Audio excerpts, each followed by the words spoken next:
So, you're thinking of running your first ultra marathon?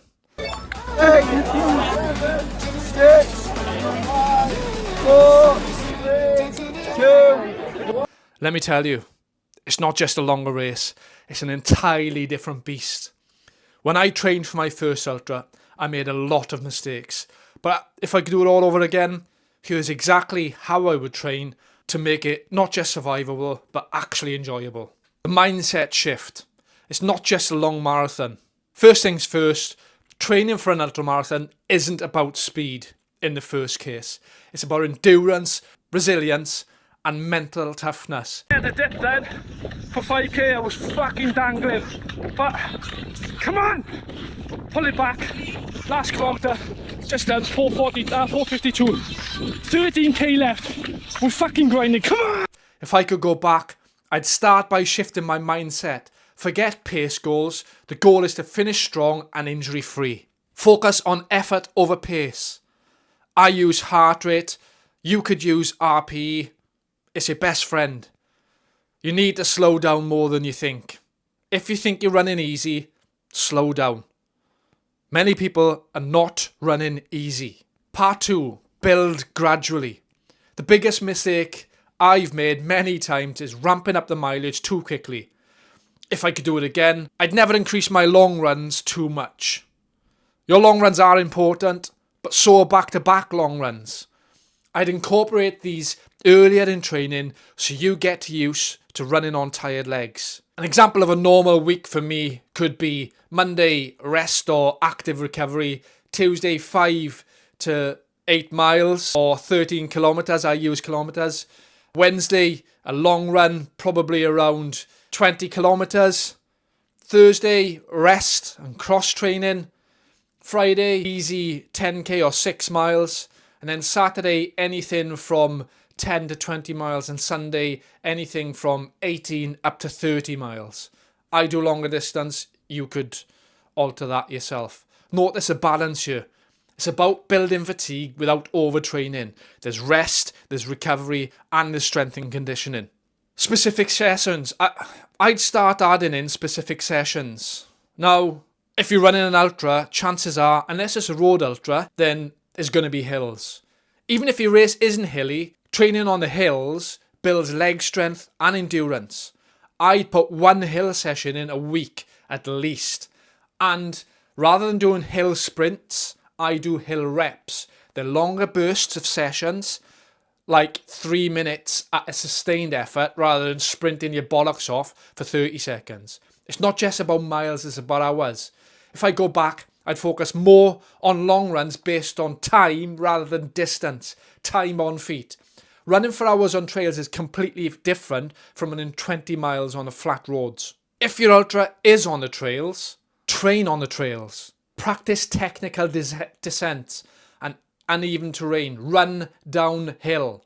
For me, learning to run downhill effectively was a game changer. Making sure you incorporate downhill running in your training is going to ensure that your quads don't blow up on race day. Now, another thing I didn't do enough of was night running before my first night race, and it showed. Practice running with a headlamp. Make sure by doing that, you avoid surprises, your vision changes, and it teaches you how to run with a head torch. Now, let's talk nutrition, because trust me, this was the biggest game changer for me. Early on in my ultra running journey, I always felt like I was running on empty, and I would massively cramp up during the races. I tried real food, but it just didn't cut it for me. And it wasn't until I started taking nutrition seriously that things started to click. After a lot of trial and error, I found my perfect fuel and nutrition for an ultramarathon.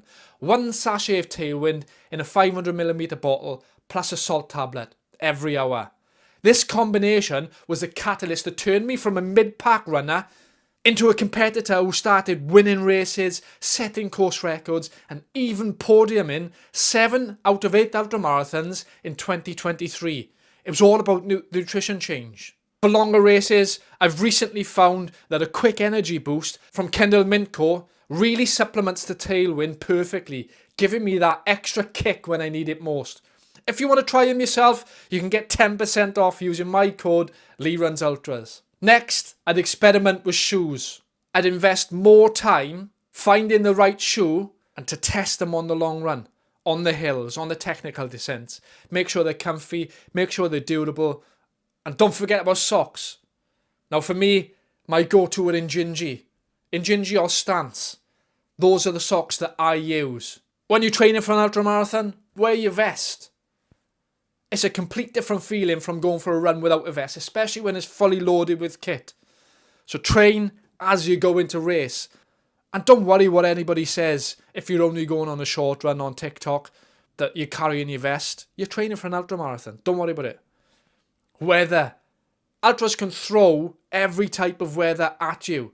So make sure when it is raining outside that you don't put off the run just because it's bad weather. There's no such thing as bad weather. There's bad kit.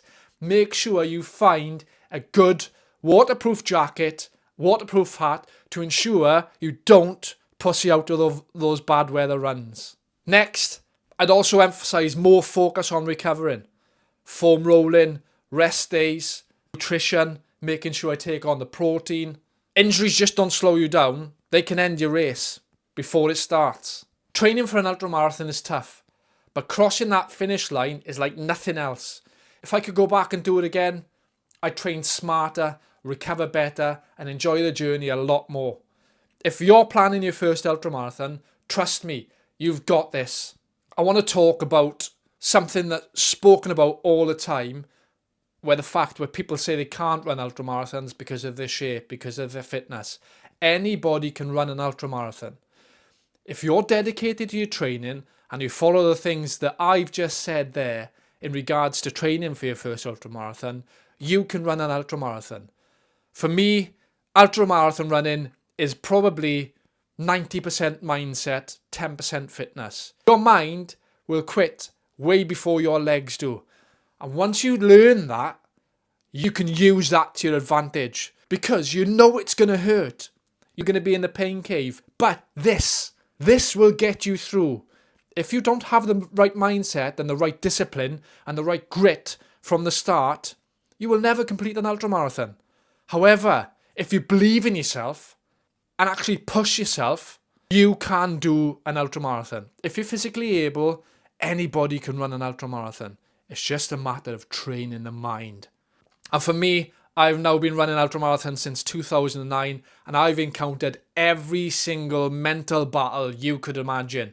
And each is adding a notch onto my mental discipline, my mental grit. It's about finish lines, not finish times. If you want to run an ultramarathon, don't worry about the time initially. Focus on the finish line. Guys, if you're running your first ultramarathon or if you have any questions, please drop them in the comments and I'll be happy to answer them. Remember, run strong, rest well, and I'll see you on the trails.